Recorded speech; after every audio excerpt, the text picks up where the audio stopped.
Boa noite, meus irmãos. Boa noite, minhas irmãs. Graça e paz.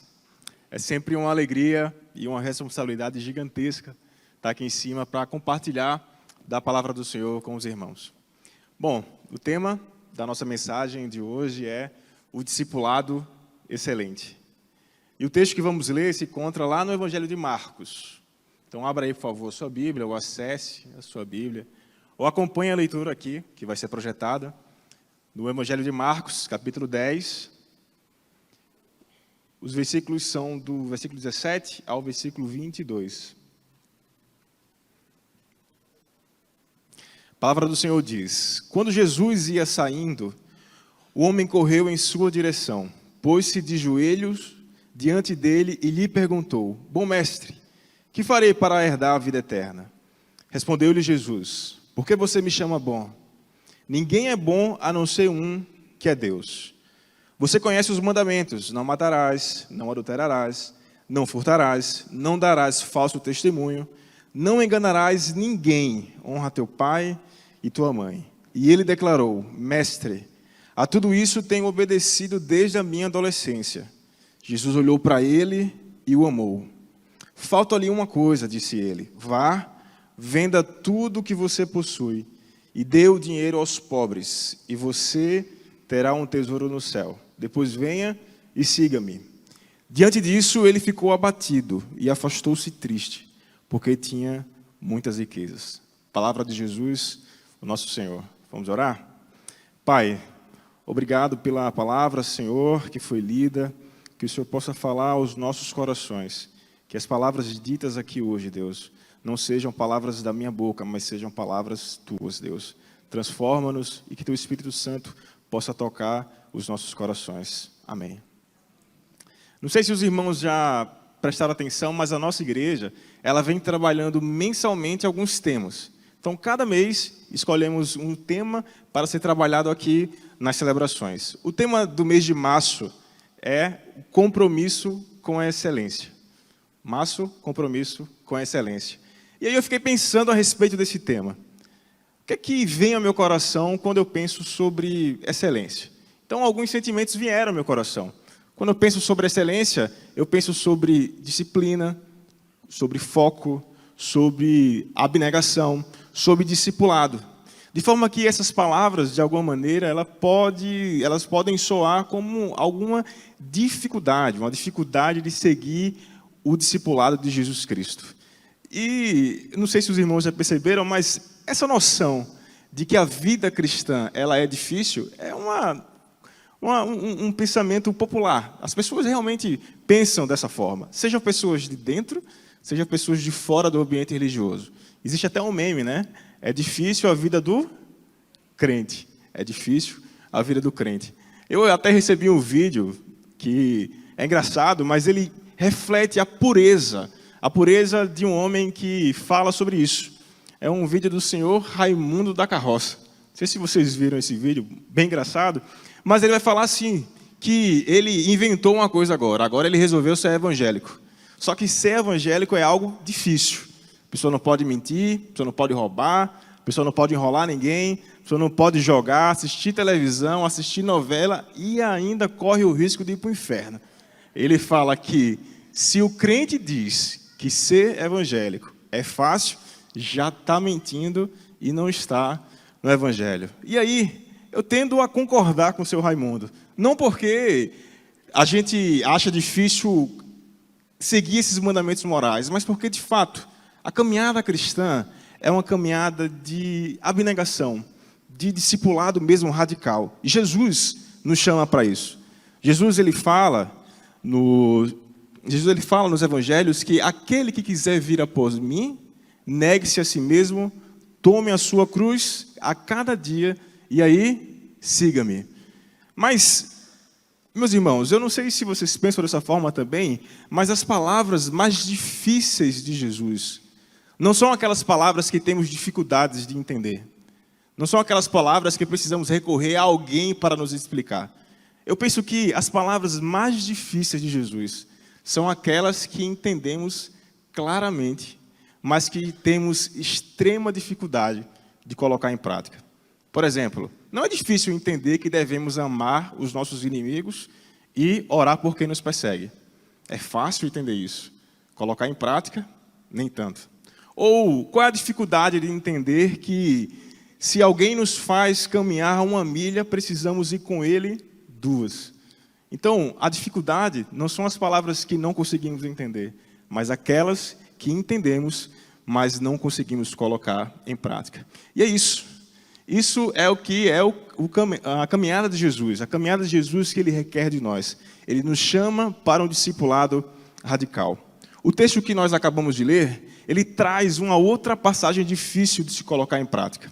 Para podermos entender melhor essas ações que acontecem aqui no texto, a gente precisa saber quem são os personagens envolvidos. Aqui nós temos só 2. Um é Jesus, a quem dispensamos, por enquanto, maiores comentários, porque todas as celebrações estamos aqui orando a Jesus, falando de Jesus, falando do seu caráter. Mas o outro, precisamos nos atentar aos detalhes que o texto traz sobre esse homem.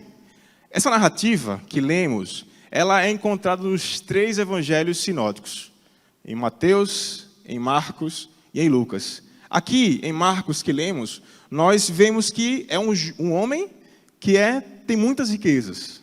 Em Mateus, no capítulo 19, se você tiver curiosidade, lê em casa, o evangelista vai colocar mais uma característica a esse homem. Ele agora é um jovem. Então temos um jovem com muitas riquezas. Em Lucas, no capítulo 18, ele vai trazer mais 2 detalhes importantes.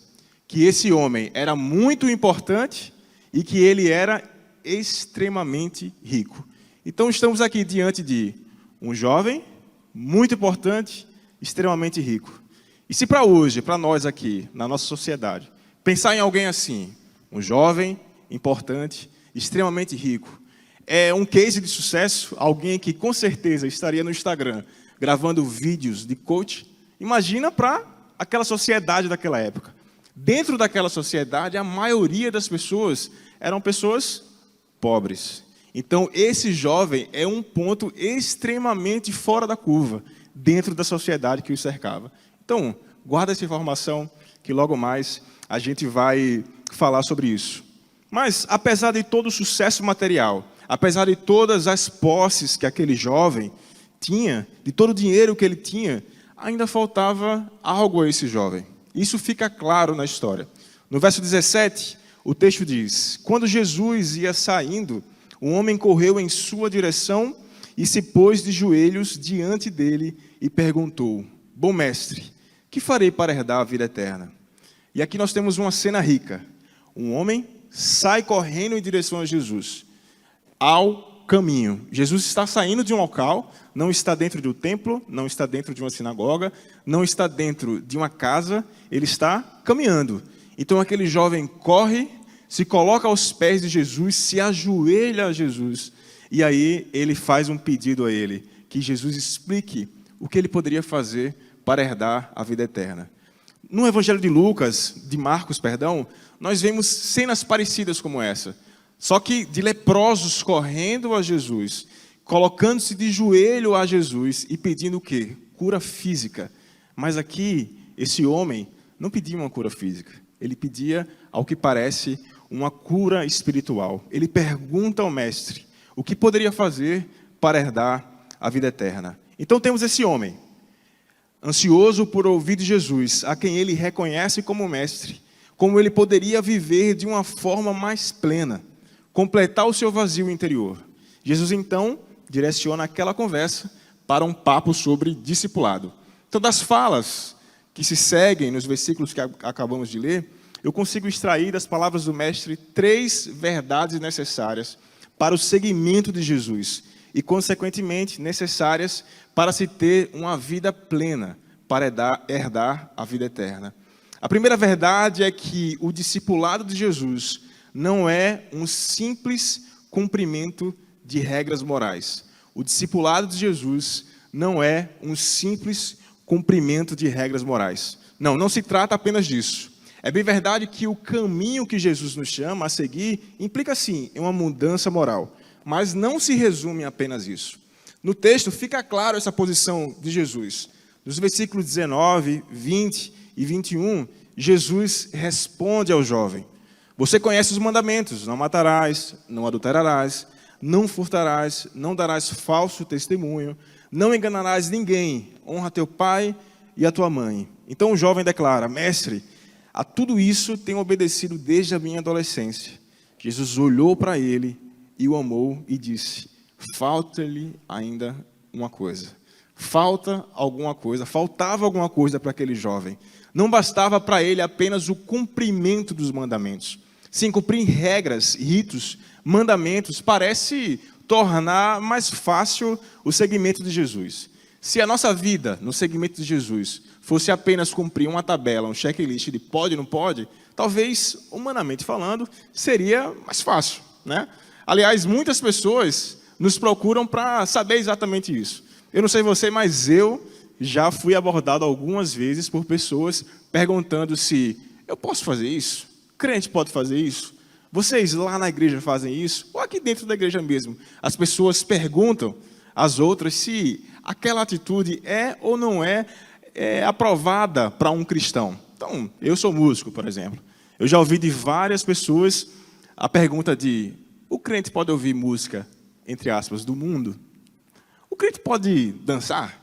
O crente pode fazer festa com a temática junina?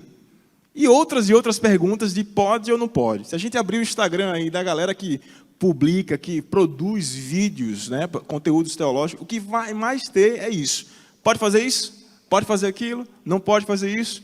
Mas a vida cristã não se resume a pode ou não pode, a cumprir friamente os mandamentos. E Jesus, ele combateu frequentemente esse tipo de atitude, de tentar viver uma vida de devoção, apenas cumprindo friamente a lei. Por exemplo, em Mateus, no capítulo 23, Jesus afirma categoricamente: ai de vocês, mestres da lei e fariseus, hipócritas, vocês são como sepulcros caiados, bonitos por fora, mas por dentro estão cheios de ossos e de todo tipo de imundície. Assim são vocês, por fora parecem justos ao povo, mas por dentro estão cheios de hipocrisia e maldade.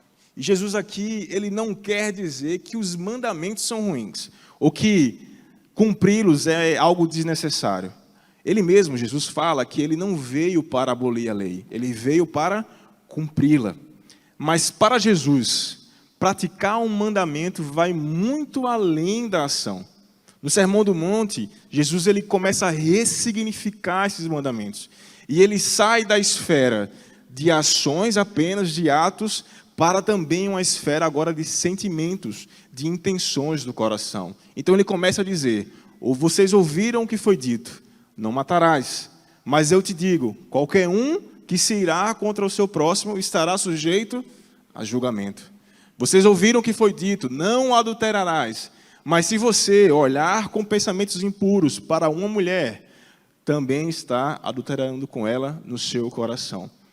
Então Jesus ele tem isso, ele sabe que os mandamentos de Deus são bons, mas que o cumprimento apenas frio deles não é o que Deus quer de nós. Agora, se por um lado, aparentemente parece fácil seguir essa lista de mandamentos, por outro, não, quando a gente não consegue atingir esse padrão elevado da moral cristã, colocamos em nós mesmos um peso maior do que podemos suportar. Por isso, meu irmão e minha irmã, eu te digo hoje, não coloque esse peso em seus ombros. Não coloque o peso desse padrão elevado de moral e quando você não conseguir cumprir, você acha que não tem mais perdão para a sua vida. Há perdão para cada erro que cometemos. Há perdão, há transformação no nome do Senhor Jesus Cristo. Precisamos nos lembrar das palavras de Jesus Cristo. Tomem sobre vocês o meu jugo e aprendam de mim, pois eu sou manso e humilde de coração. E vocês encontrarão descanso para as suas almas, pois o meu jugo é suave e o meu fardo é leve. E nós precisamos entender que estamos sim nessa caminhada de conseguir, de atingir a estatura de Cristo.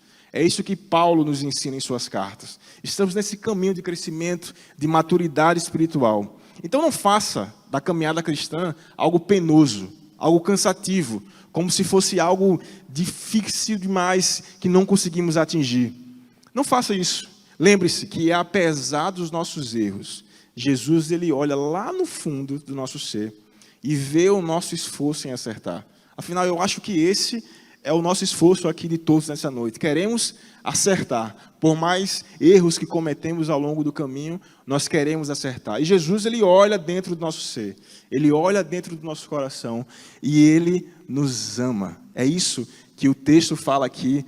Quando Jesus ele olha para aquele homem, para aquele jovem, ele vê a sinceridade das palavras daquele jovem. E o texto vai falar que Jesus olha atentamente e o ama, o amou. E é dessa forma que Jesus nos olha, com um olhar de amor, de ternura, porque Ele sabe as intenções dos nossos corações. Mas é exatamente porque Ele nos ama, que Ele nos desafia diretamente, nos desafia para irmos além do cumprimento das regras morais. E esse desafio é encontrado na segunda verdade. A segunda verdade que eu extraio dessa história é que o discipulado de Jesus nos chama para o serviço ao próximo. O discipulado de Jesus nos chama para o serviço ao próximo. E isso é feito em complemento ao cumprimento dos mandamentos. Na verdade, Jesus ele resume os mandamentos em dois: amar a Deus sobre todas as coisas e ao próximo como a nós mesmos. E eu já falei isso aqui algumas vezes na igreja, eu vou voltar a repetir. Não existe discipulado sem serviço ao próximo. Não existe discipulado sem serviço ao próximo. Não podemos, meus irmãos, fechar os olhos para as necessidades dos que estão à nossa volta. Ao longo do seu ministério, Jesus deixou isso claro várias e várias vezes. Aqui no capítulo 10 ainda de Marcos, quando Tiago e João discutindo quem seria o maior e pedindo a Jesus que colocassem eles em uma posição mais elevada, quando Jesus instaurasse o seu reino, Jesus ele adverte a todos os seus discípulos. Versículo 42. Vocês sabem que aqueles que são considerados governantes das nações as dominam, e as pessoas importantes exercem poder sobre elas. Não será assim entre vocês, pelo contrário. Quem quiser tornar-se importante entre vocês, deverá ser servo. Quem quiser ser o primeiro, deverá ser escravo de todos. Pois nem mesmo o Filho do Homem veio para ser servido, mas para servir e dar a sua vida em resgate por muitos. Então a pergunta que fica é: como posso servir ao meu próximo? Como eu posso? Como você pode? Como nós podemos servir ao nosso próximo? E no texto que encontramos, nós temos a resposta. Jesus diz ao homem, no versículo 21, vá, venda tudo o que você possui e dê o dinheiro aos pobres, e você terá um tesouro no céu. Depois disso, venha e siga-me. Os irmãos lembram quando a gente estava falando do jovem? Esse jovem era o quê? Um jovem rico, importante, com muitas posses, e que ele era alguém fora da curva do seu contexto. Então, dentre as pessoas que existiam à sua volta, existiam muitos pobres. Então, aquele jovem tinha em suas mãos a oportunidade de usar o que ele tinha para abençoar a vida das pessoas que estavam à sua volta. É bem verdade que a ordem de Jesus aqui é dura, é difícil. Vender tudo o que possui e doar para os necessitados é um chamado extremamente difícil. Mas calma, esse não é o único chamado de Jesus. Jesus ele não chama apenas pessoas para fazer isso. Ele também chamou alguns para largarem as suas redes. Ele chamou outros para largarem as suas famílias. Ele chama outro para largar a coletoria dos impostos. De alguma forma ou de outra, quando Jesus vai chamar alguém, ele chama para que você mude de vida. E para mudar de vida, você precisa se desprender de algo que te prende a uma situação que não agrada a Deus. E também nós precisamos ter em mente que a liberalidade é um dom, como Paulo nos ensina lá em Romanos.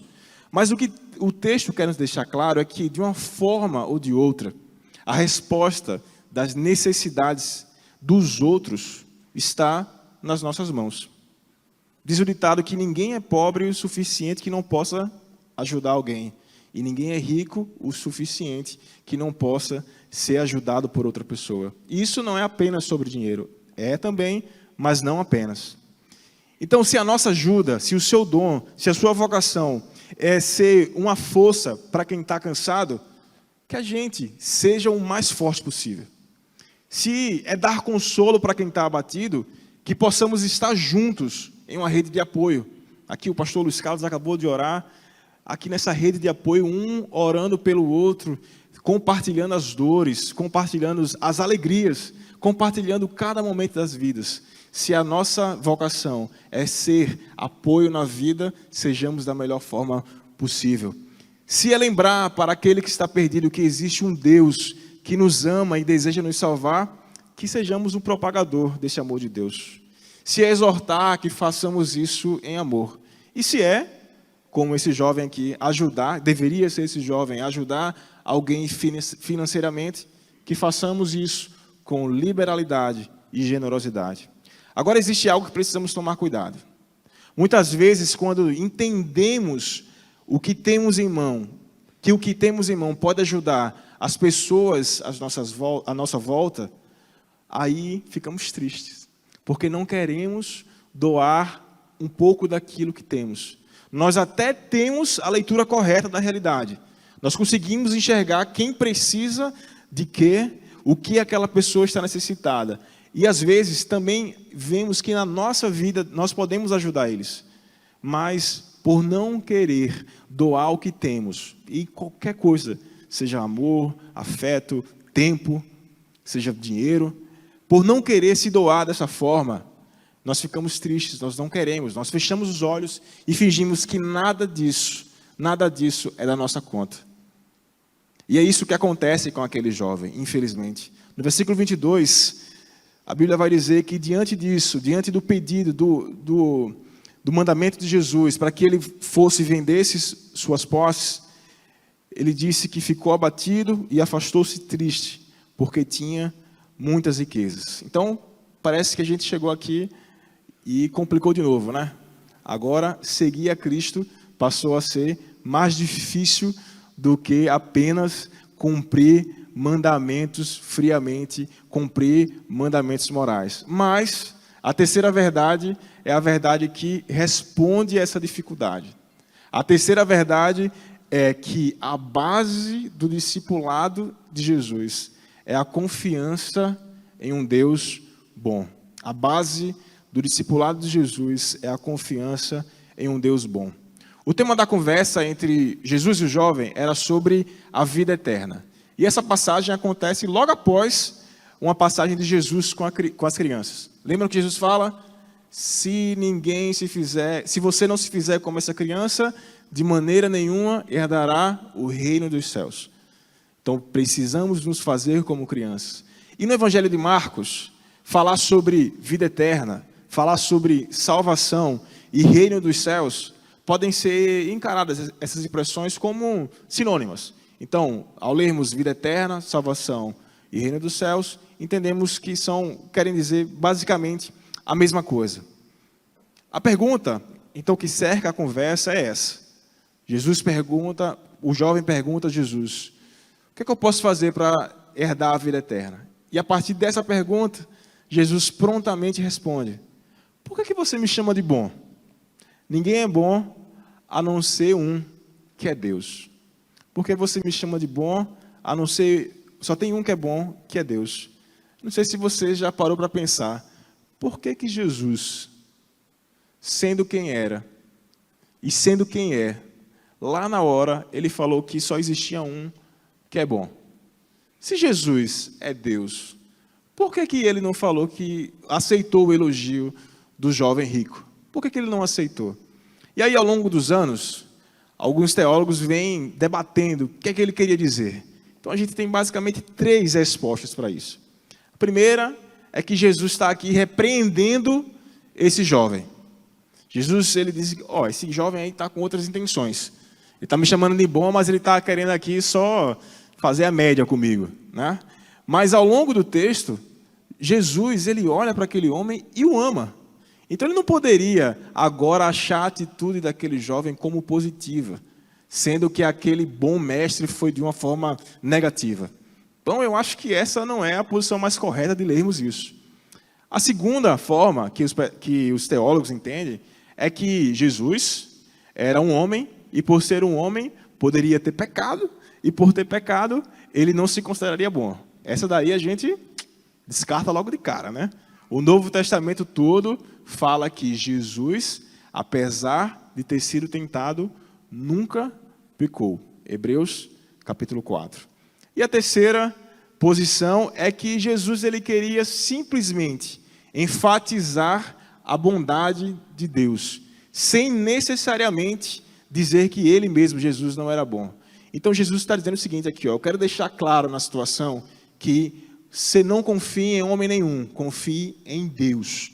Deus é o único que é bom. E depois disso, depois que aquele homem sai daquela conversa entre Jesus e ele, Jesus começa a falar com os seus discípulos, a partir do verso 23. Jesus olhou ao redor e disse aos seus discípulos, como é difícil aos ricos entrar no reino de Deus.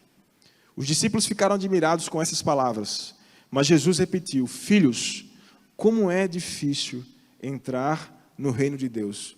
É mais fácil passar um camelo pelo fundo de uma agulha do que um rico entrar no reino de Deus. Os discípulos ficaram perplexos e perguntavam uns aos outros, neste caso, quem é que pode ser salvo?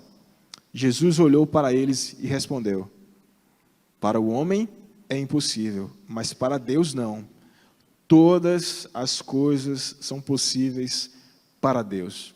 Sim, meus irmãos, seguir o discipulado de Jesus, entrar no reino dos céus, herdar a vida eterna, humanamente falando, é difícil, é impossível, mas graças a Deus que para Ele mesmo, para Deus, não. Para Deus, nada é impossível. Por isso, nós precisamos viver a partir dessa verdade. Da verdade que Deus é bom o tempo todo, e o tempo todo Deus é bom. É viver na verdade que, se Ele é bom, já que Ele é bom, Ele opera o impossível nas nossas vidas. É Ele que nos convence dos nossos maus caminhos e nos leva de volta aos caminhos de justiça. E essa é a ação do Espírito Santo em nossas vidas, nos convencer do pecado, da justiça e do juízo. O salmista, ele louva a Deus de forma contínua no Salmo 136. Como um refrão, ele louva, deem graças ao Senhor, porque Ele é bom e o seu amor dura para sempre. Vamos repetir? De graças ao Senhor, porque Ele é bom e o seu amor dura para sempre. Por isso, meu irmão, quando eu nos sentimos cansados, quando a gente tiver vontade de abandonar tudo, achando que a caminhada é muito difícil, nos lembremos disso, que Deus é bom o tempo todo. Nos lembremos que a misericórdia do Senhor, ela dura para sempre. Nos lembremos do Senhor, que é Ele quem dá força aos cansados e vigor aos abatidos. Que Deus é a nossa luz e a nossa salvação. Sim, a vida do crente não é fácil. Não porque precisamos cumprir regras pesadíssimas, mas porque Jesus nos chama para uma mudança radical de vida. Para deixarmos de olhar apenas para nós mesmos e passarmos a olhar para aqueles que estão necessitados à nossa volta. Mas lembremos-nos sempre, não estamos sozinhos na caminhada. Temos um Deus que é bom e Ele tem uma misericórdia que dura para sempre. O discipulado excelente é uma caminhada em direção ao próximo, na certeza que servimos a um Deus que é bom. Amém? Queria fazer uma oração com você e por você. Fique de pé, por favor, se você puder. Que nesse momento possamos colocar perante Deus os nossos sentimentos dessa caminhada cristã que temos levado, que temos seguido. Talvez por vezes temos nos exigido demais, achando que pelas nossas forças nós poderemos alcançar uma vida plena. Ou então, muitas vezes estamos só focados em nossas vidas, em nossos problemas, em nossa família, e não conseguimos olhar para fora, não conseguimos olhar para o próximo. Talvez a gente precise cada vez mais lembrar que o Senhor é bom o tempo todo, e que o tempo todo o Senhor é bom, e a sua misericórdia ela dura para sempre, e Ele não nos esqueceu. Que possamos orar, levar ao Senhor todos os nossos medos, anseios, dúvidas, questionamentos, na certeza de que é Ele mesmo que tem cuidado de nós. Oremos. Pai, graças te damos pela Tua palavra, Deus.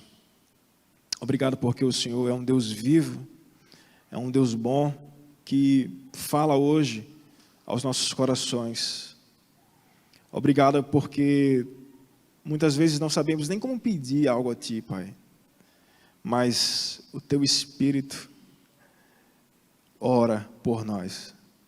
Obrigado porque o Senhor conhece todas as áreas das nossas vidas e conhece onde precisamos mudar, Deus.